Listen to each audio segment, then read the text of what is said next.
أنا اختار من يخلفني في غيابي ويكون مسؤول عليكم، يرعى مصالحكم وأموركم ويفصل في أي خلاف يصير لا قدر الله. الحين الشيخ يختار أن يخلف تله على القوم والديرة.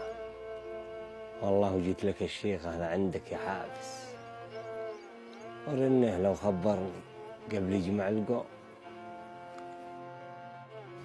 الحين الشيخ يحملني مسؤولية ثقيلة، ليته ما هو أنا، لكن الله يعين الله يعين. ايوه والله مش اختار الا رشاح بنته رشاش احمد يا شيخ، تقيس يتحكم بنا نفخ فوقنا. جعل روحي فداك يبا، جماعة القوم لجل تخبرهم ان الشيخ عليهم. طمن يبا، سافر وقلبك بارد، لان بنتك قد المسؤولية. وأنا اخترت شاهين ولد أخت الشيخة واضحة شيخا عليكم.